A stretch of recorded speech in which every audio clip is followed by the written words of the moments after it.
Hey, everybody.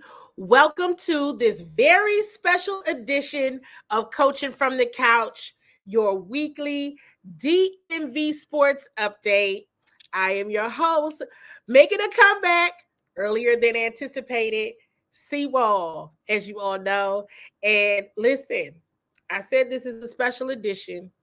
And you know, Thursday nights, that used to be my only night, used to be my night. Thursdays. For this very special edition, Bowie TV Sports will be bringing you a draft recap. So we're doing the Baltimore Ravens as well as the Washington Commanders. So very, very soon, I will have my Bowie TV Sports colleague, Carita Parks, joining me to talk all things Baltimore Ravens. So I know this is a little different, right? I know it's a little different, but change is good. And for this particular huge draft event, we thought it was good to bring everybody together. So up first will be Carita talking about the Baltimore Ravens and the draft picks. So tag in the Ravens flock. You absolutely want to make sure that the Ravens flock is watching, because if they miss this, then they really just missed it. I mean, you can always watch it later, right? But tag in the Ravens flock, your favorite Baltimore Ravens fans, and then absolutely Commanders fans. I am staying on to make sure we go through the draft picks for the Washington Commanders. So we have to go through a couple of housekeeping items. As you all know, this is a live Bowie television recording. Everything we say and do here is on Bowie TV. So if you are watching from the Bowie TV in the YouTube streams, hit the like button. Make sure you're subscribed. If you are tuning in from Facebook, please make sure you hit that love button and share the show. Your comments should be coming through. I know you'll have a ton of questions, as you should. And say hello. Drop it in the chat. It's been a while. I know folks may follow Carita online. They may follow myself online. But if you're watching, definitely drop in the chat a hello. And we're going to try to answer as many questions as we possibly can. Carita will be joining probably around 7:40 or so. But if you are checking in, and this will be new for Baltimore Ravens fans. I know the Commanders fans, you're used to seeing me. But Baltimore Ravens flock, welcome. We want to welcome you with open arms as well. Because, hey, listen, we're not even in the same division, so it should be okay. But both teams play in Maryland. So we figured it'd be good to knock both of them out. So you definitely want some of the content for the Baltimore Ravens. You want that to be shown and shared. Carita will be popping on here in a moment. And I'm waiting to say hello to all of the DMV sports fans. I see Joy from the CWall team has checked in. She'll be sharing and commenting. This is something for everybody. Really, because if you are in the area, you're a Commanders fan. And if you're not a Commanders fan, then chances are you're a Baltimore Ravens fan. So if you can get all of the scoop in one space, that's what we're going to try our best to give you on this very special edition of the weekly DMV Sports Update. So you all drop in the chat how you felt about the NFL draft overall. There was a lot of coverage. Tap in if you've watched and followed Bowie TV Sports all throughout the draft. We definitely have to say a hello and give a shout out to our colleague, Jade Griffin, who was holding down the fort in Detroit. It has actually made me laugh several times because some folks thought that I was in Detroit. And I was like, no, I was not in Detroit. Carita was not in Detroit. Jade the photographer, videographer extraordinaire, was holding it down for Bowie TV Sports in Detroit. So all of that content that was being dropped, shout out to Jade Griffin and everything that she's doing. It's amazing to be working with her. She was absolutely phenomenal. So say hello to her, you all, and tag her in if you know her, to say, CWall is talking about you. All great things, of course. So give her a shout out. Hit a love button if you loved all her pictures in her video from Detroit. So that was a lot of fun, and that was cool. I was at Commanders Park and Carita was at Under Armour. So we did the whole notion of Bowie TV Sports in 3 locations. And if you thought we were in multiple locations, we were. It just wasn't us individually. Individually, we were in our own locations, if that makes sense. But I'm glad the illusion worked. That's awesome. And I see Stephen Askins has dropped in. Stephen, make sure you're sharing this show with your DMV sports loving family and friends. If you know any Baltimore Ravens fans, make sure they are tapped in, because the Ravens coverage will be first, and then we'll get into the Washington Commanders coverage as well. It's so much now, you all. I mean, we're going through all of the things, so I want to make sure everybody is tapped in. Ravens flock, the rookies are in town. Rookie camp is this weekend. Carita will be talking more about that. Commanders fans, the rookies will be there next week. Rookie camp for the Commanders is next weekend. And let me just say this. I always thought Ravens flock was a pretty cool hashtag. I always thought it was nice. And it is very nice. So shout out to all the Ravens. Shout out to all the Ravens fans. Seriously. And hit the love button, tap in, say hello so that I know you're watching and we can give you a shout out. Drop any questions you may have so that we can make sure we note those, because it's going to be very important to get through all of those questions. So this new Commanders hashtag, let me just go ahead and get that out of the way. This new Commanders hashtag, raise hell. I like that. I like that hashtag a lot. I was like, well, who? Let me find out. Let me just ask and figure that out, right? Let's figure out who was the genius behind that hashtag, because that was a good one. If I must say so myself, that raised hell hashtag is a good one. So, and I think it's fitting. I think it's going to fit very, very well. So you all raise hell. That's right.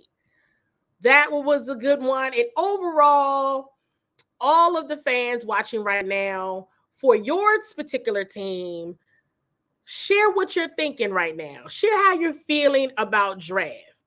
Sometimes, coming out of draft, you can feel really good. Other times you could say, you know what? It's too soon. And I think that's for everybody, right? For everybody, it's always looking at the draft and you're kind of like, who knows what this is really going to turn into and what this is really going to be when everything is all said and done. But I think it's important for sure to talk about it. Let's talk about it and let's see, if it fits all of the aspects and just kind of all of the things that you may be anticipating for your team. And with that being said, and I see some comments coming through, Stephen, I hope you stay on for the Commanders draft recap. You all make sure you're tapping in the Ravens flock, because we absolutely at Bowie TV have someone who is on site, on the ground with the team. And y'all going to hear me, if you haven't already, and you've probably seen my posts that like to reiterate daily on-site media because that is a very important point. You all know I like to get on the show and say things like, hey, pay attention to this because this is a very important point. And a very important point is daily on-site media here. You all know me on the Washington Commanders beat, but you all, if you haven't met her yet, you're about to meet her now. Hey, Carita. Hello. Hey, and I'm looking and I'm like, oh, the background is up. That's good. And so it may not be by the time I play a video. We might have to get Destiny back on here. And so everybody say hi to Jade. We were talking about Jade earlier, and we were sharing that Jade was holding it down in Detroit for us. So make sure love button, fire emojis for Jade and all of her content. It definitely gave the illusion that we were in 3 locations, which we were.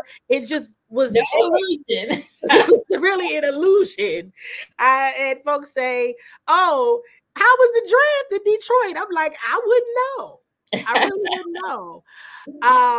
And so we're seeing the good evenings. And if you all are popping in on YouTube, make sure you're hitting the like, make sure you're subscribing. We are doing a special edition of the weekly DMV Sports Update where Carita will be going through the Baltimore Ravens draft and her knowledge of the draft picks. And then I will be going through my knowledge of the Washington Commanders. So I'm telling everybody to lay the land here. I'm interviewing Carita. Isn't that funny? Yes. I'm going to interview Carita. And then I'm going to get on here and talk about myself and talk about the Washington Commanders. And hello to our brother, Terrence Pitts of Pitts and Push, who's always got the HBCU coverage going with Bowie TV. So you all, Ravens flock, check in, because this one is truly for you. Carita, are you ready to go? I know you're ready to go. I'm ready. Let's do it. I shouldn't even ask you that. I'm just going to pull up the picture, right, of wonderful the Ravens draft picks. And whenever we need to refer back to this, we can refer back to this. Overall draft. What are your thoughts? What are you thinking about overall with the Ravens? Overall, I feel like the Ravens, they were able to meet a lot of their needs. They were able to also get some really good players that fell a little bit lower in the draft that they thought would go higher and that they had on their radar screen. And, you know, that's always good when you're able to still pick up some guys that were on your list. Obviously, guys don't like to fall, but they fell right into the Ravens' lap, fell into a great organization. Definitely starting at Combine, Eric DeCosta said he wanted to basically make over the offensive line, and they ended up drafting one offensive lineman. So I would say they didn't do as much on offense through the draft as a lot of people anticipated. Mm-hmm. However, that's really because the board just started falling in their favor. And it's like, we need to get these guys that are still there. And they do feel like they have enough on the roster now to move forward as they have. So you were there. And let me just go ahead and throw this question out there, because Carita, and I see people popping in, love button, fire emoji. And let me correct myself before somebody calls me out. It was 2 offensive linemen, so I misspoke. I just don't want, people. Oh, yeah, you got to correct it for the people. Right. You got to correct it for the people.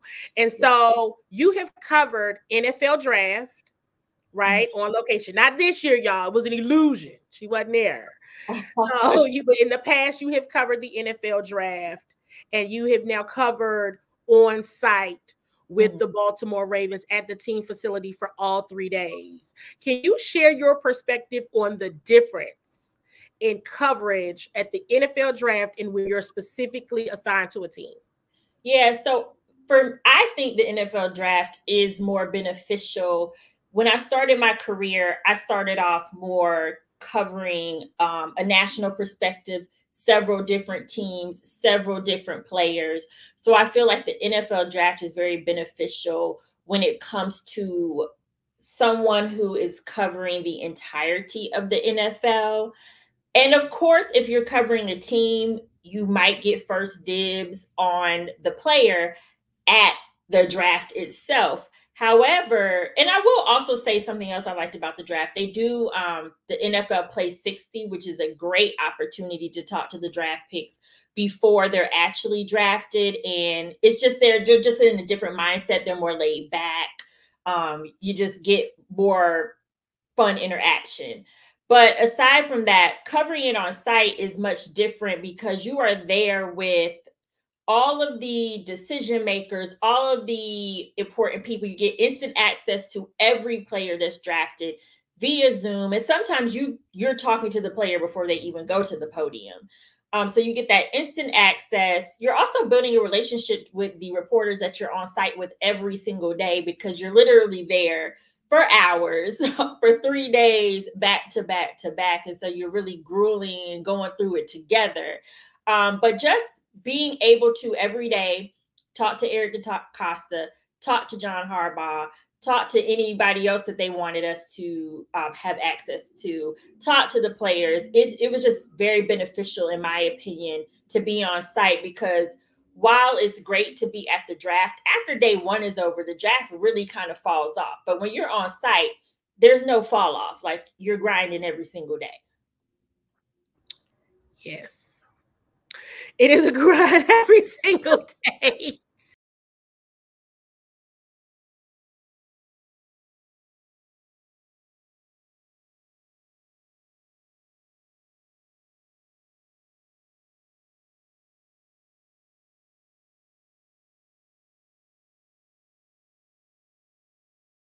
Carita, I'm going to let you go through kind of first impressions of your initial reactions and impressions of Nate Wiggins, the Baltimore Ravens first round pick.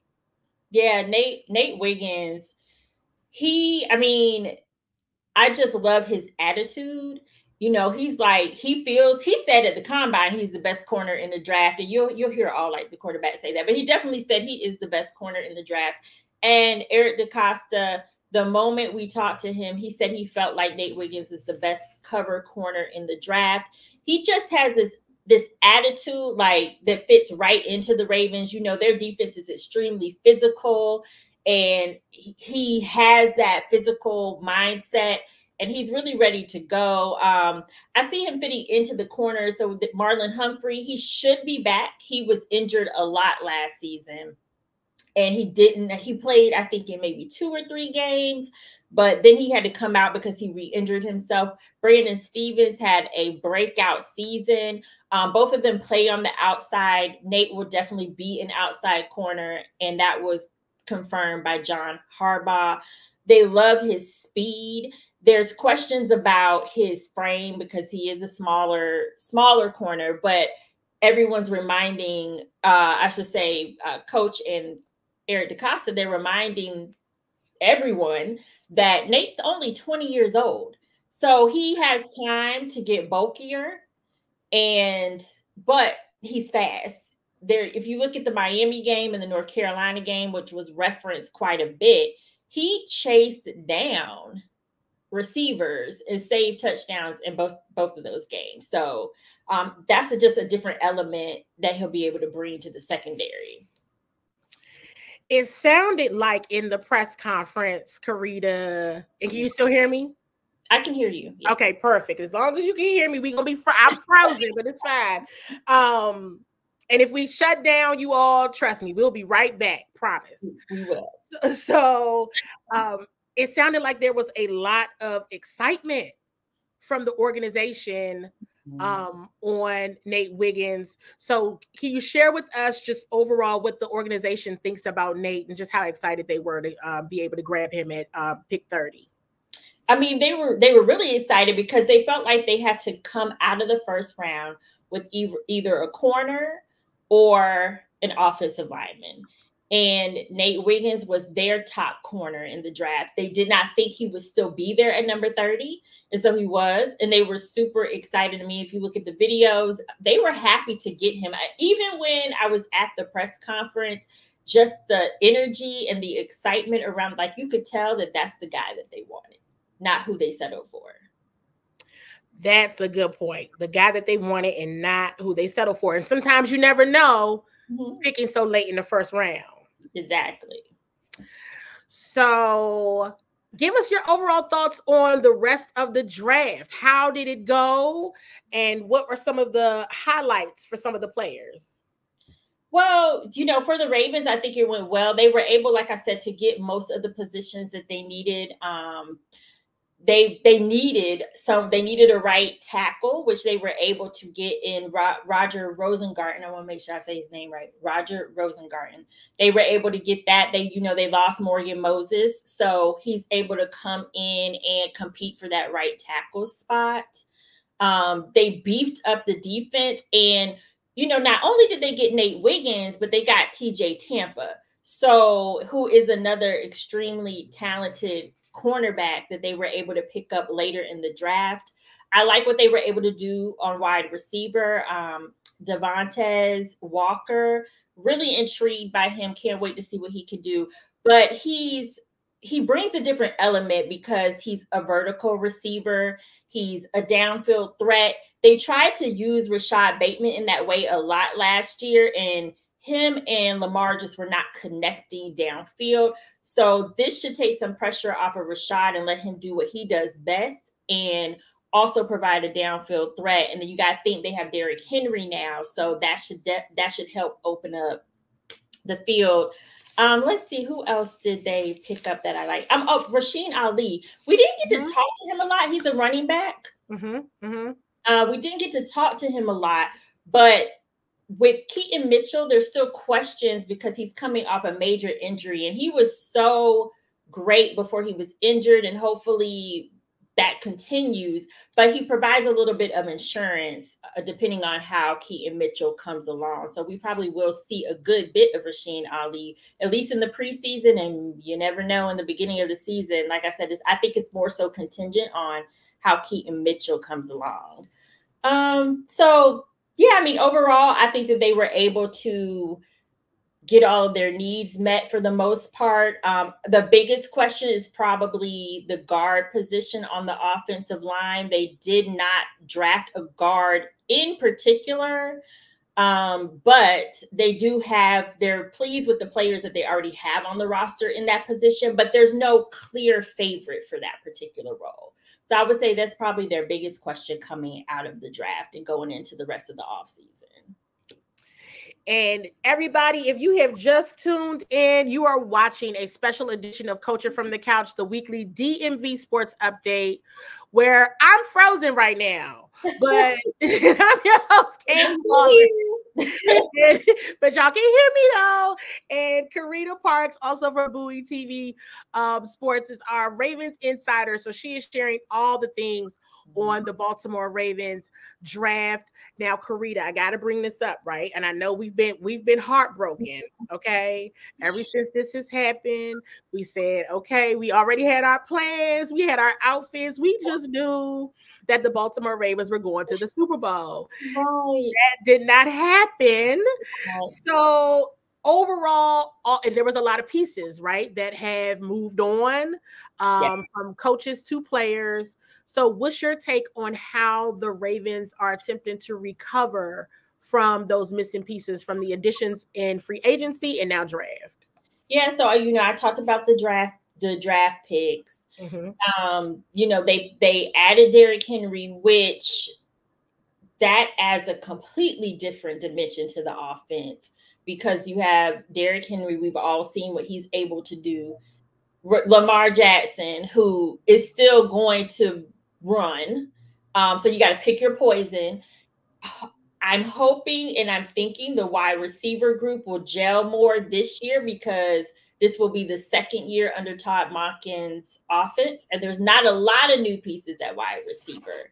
They re-signed Kyle Van Noy. Although Jadeveon Clowney is gone, I think within the draft and picking up Adisa Isaac, which I didn't mention, that will also help that position. They picked up the fifth-year option for Odafe Owe, and they re-signed Justin Madubuike. So they've done what they can do, and all of the decisions that they needed to make and all of the guys they really needed to make sure came back are back. Losing Geno Stone on defense was also pretty huge, and Ronald Darby. But like I said, the corners that they got in the draft, have faith in them. And then Sandusi Kane, he's another safety that was added, and they compared him to Geno Stone. So, I think we're seeing they'll definitely look extremely different next year, but with all of the pieces they lost, I feel like they've done a good job filling in those gaps. And Eric DaCosta, he has said himself that, he's not finished building the roster. And we saw that last year. He had a lot of late additions. There were still players coming into training camp that were free agents. So he builds this roster pretty much until September. So I got to ask another kind of $1 million question, because you were there when I believe the strength and conditioning coach was sharing his thoughts on Lamar Jackson. Yes. And what he is looking like already it's May now, but at the time it was in April. So share a bit about the feedback so far on how Lamar is doing. So I think the biggest takeaway from the strength and conditioning coach is he said, I've never been so excited for Lamar Jackson in April. And I mean, it was as soon as Lamar pulled up to the facility for off-season workouts, it was very clear that he was a lot more slender. So he looked good. I need to know what he did, okay? Because I'm trying to get ready for the summer. Yeah, and that was fast, you know what I mean? But he was able to turn it around. He's more slender. He doesn't have as much weight on him. The strength and conditioning coach, he said that they're going to work on adding lean muscle. But when you don't have all that weight on you, it's going to be so much easier. Like Lamar's going to look so much cleaner when he runs because he's not going to be carrying as much weight.